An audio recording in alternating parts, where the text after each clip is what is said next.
S के teaching में आप लोग का स्वागत है। हम लोग क्लास 10 के फिजिक्स के ऑब्जेक्टिव प्रश्न देख रहे थे, जिसमें हम लोग 1 से 60 तक देख चुके थे, जो कि बिहार बोर्ड एग्ज़ाम 2027 में होगा। उसके लिए बहुत ही महत्वपूर्ण प्रश्न है। यदि आप लोग चैनल को नहीं सब्सक्राइब किए, चैनल को सब्सक्राइब कर लीजिएगा, ठीक है। देखिए 60 नंबर क्या क्वेश्चन था। एक लेंस की क्षमता 5 diopter है, तो वह किस प्रकार का लेंस है। जानते हैं P बराबर सूत्र था 1/f। P बराबर क्या होता है 1/f। तो यहाँ पर जो है आपका क्षमता दे दिया है, कितना दिया है, यहाँ पर 5 दिया है। यहाँ पर नीचे लिखते हैं 5 क्षमता दिया है, यहाँ पर 1/f, यहाँ पर f उधर चल जाएगा तो क्या बचेगा 1। यहाँ पर इसको सेंटीमीटर में आंसर दिया तो इसको सेंटीमीटर में बदल लीजिए, सेंटीमीटर में। यहाँ पर मीटर में दिया हुआ रहता, 5 नीचे आ गया, 5 से क्या बार में कटेगा 20 बार में। इस तरह से 20 सेंटीमीटर इसका आंसर हो गया है, ठीक है। इस तरह से बना सकते हैं। उसी तरह से दूसरा क्या होता है, 1 मीटर फोकस वाले किसी अवतल लेंस की क्षमता ज्ञात करें। यहाँ पर इसका क्षमता ज्ञात करना है। जैसे P बराबर हम लोग सूत्र जानते हैं क्या होता है 1/f। P बराबर 1/f होता है। यहाँ पर क्षमता निकालना है तो वहाँ पर 1 और बटे यहाँ पर 1 मीटर फोकस वाला है तो 1 नीचे में दे दीजिए। यहाँ पर 1 में 1 से भाग दीजिएगा तो 1 आएगा, 1 डायोप्टर हो जाएगा। तो इसका आंसर इस तरह से यहाँ 1 डायोप्टर दिया हुआ है, ठीक है। अगला क्वेश्चन कहता है, ध्यान दीजिएगा, 62 नंबर कहता है, एक प्रयोग में अवतल दर्पण द्वारा किसी बिंब का प्रतिबिंब एक पर्दे पर प्राप्त किया जा सकता है। दर्पण की फोकस दूरी निर्धारित करने के लिए प्रयोगकर्ता को मापने की ज़रूरत है। दर्पण तथा पर्दे के बीच की दूरी, दर्पण तथा पर्दे के प्रतिबिंब के बीच की दूरी, यानी ऑप्शन सी। यहाँ ऑप्शन रहेगा यहाँ पर तो उसमें मार लीजिएगा आप लोग, ऑप्शन सी होगा। ऑप्शन के अनुसार से देख लीजिएगा। कहता है ऐसे पदार्थ जिनसे होकर प्रकाश आसानी से पार कर जाता है उसे क्या कहते हैं, पारदर्शी पार। उसे क्या कहते हैं, पारदर्शी। किस दर्पण द्वारा किसी वस्तु का वास्तविक प्रतिबिंब मिल सकता है। सिर्फ वास्तविक प्रतिबिंब जो बनाता है यहाँ पर याद रखना है अवतल दर्पण में। किस में, अवतल दर्पण में, याद रखना है। अगला, किस दर्पण द्वारा किसी वस्तु का काल्पनिक प्रतिबिंब मिल सकता है। तीनों प्रकार के दर्पण में, तीनों प्रकार के दर्पण में मतलब समतल दर्पण, अवतल दर्पण और उत्तल दर्पण, तीनों में जो है कौन सा प्रतिबिंब मिलता है, काल्पनिक। याद रखना है, ठीक है। वस्तु से छोटा और आभासी प्रतिबिंब किस प्रकार का दर्पण में बनता है। वस्तु से छोटा उत्तल दर्पण में बनता है। कौन सा, उत्तल दर्पण में, ठीक है। अगला क्वेश्चन देखिए क्या कहता है, अवतल दर्पण की फोकस दूरी उसकी वक्रता त्रिज्या की क्या होती है, आधी। ये तो सूत्र ही होता है F बराबर क्या होता है, R/2। F बराबर R/2 होता है, ये सूत्र ही होता है।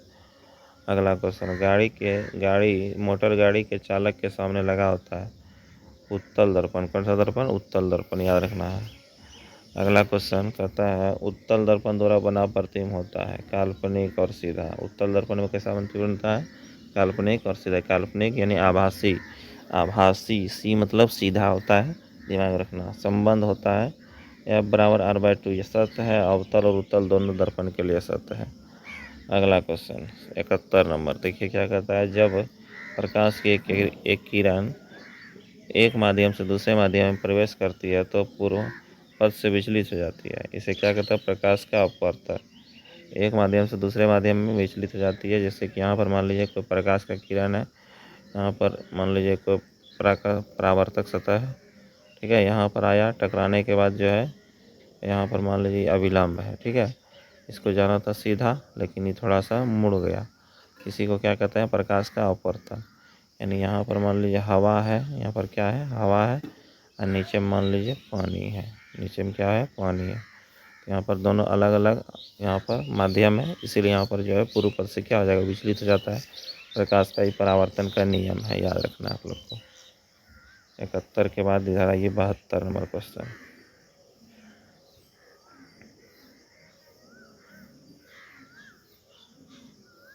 बहत्तर नंबर कहता, प्रकाश की एक किरण जब विरल माध्यम से सघन माध्यम में जाती है तब वह अभिलंब की ओर मुड़ जाती है। किसकी ओर मुड़ती है, अभिलंब की ओर। जब प्रकाश की किरण दो माध्यम को अलग अलग करने पर सतह पर लंबवत पड़ती है तो बिना मुड़े, कहता है बिना मुड़े सीधे निकल जाती है।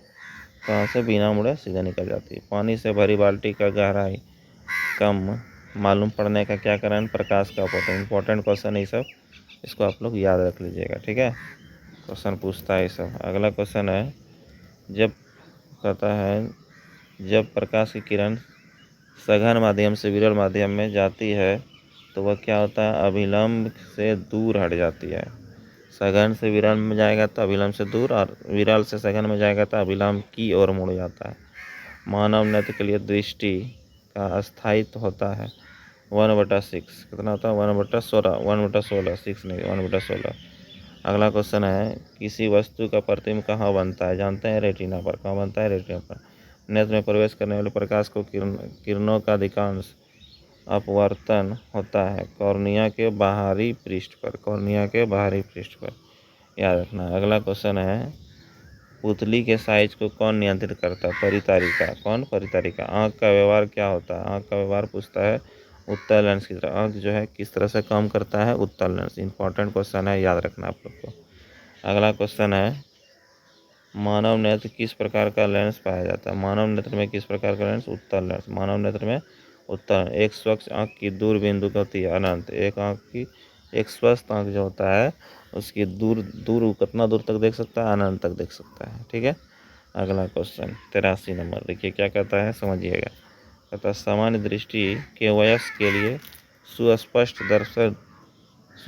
दर्शन अल्प, क्या लिखा है? अल्पतम दूरी। अल्पतम मतलब न्यूनतम दूरी। यहाँ पर न्यूनतम दूरी कह रहा है एक सामान्य दृष्टि के लिए, वयस्क के लिए याद रखना 25 सेंटीमीटर। अधिकतम दूरी अनंत।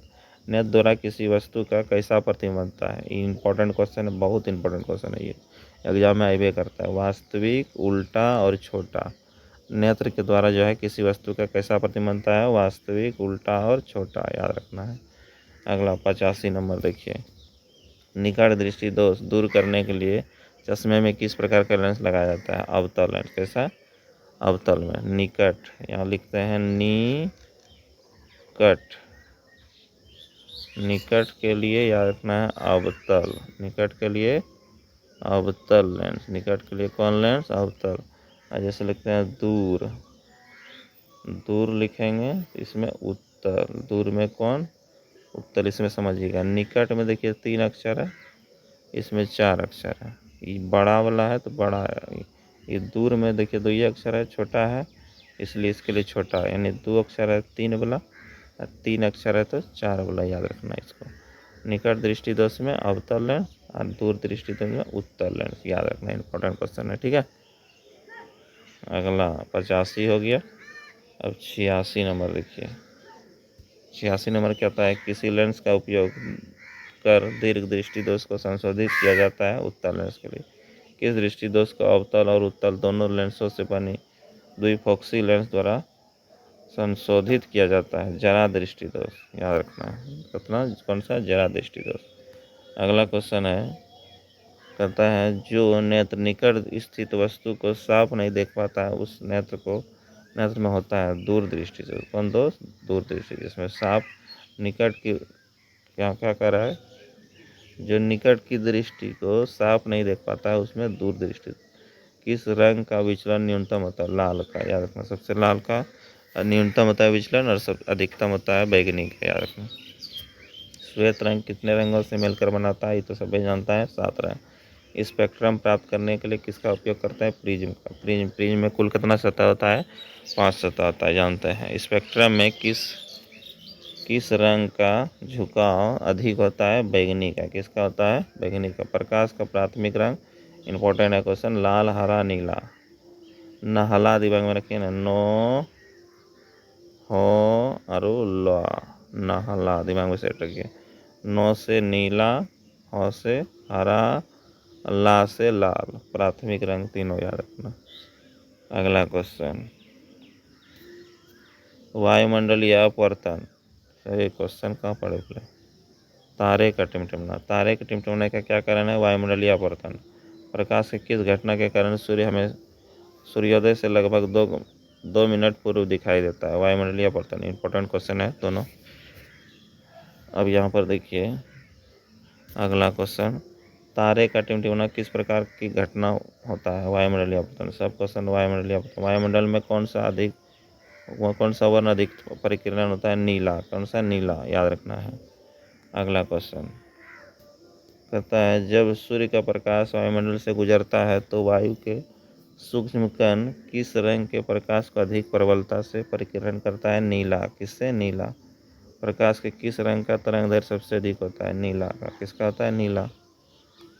अगला नीला 99 नंबर हो गया। अब 100 नंबर एक तो देखिए लेते हैं, इसके बाद अगला वीडियो हम देखेंगे। यहाँ पर देखिए कहता चंद्रमा पर खड़े अंतरिक्ष यात्री को आकाश प्रतीत होता है, यानी चंद्रमा पर जो खड़ा होता है ना उसका आकाश कैसा दिखता है? काला दिखता है।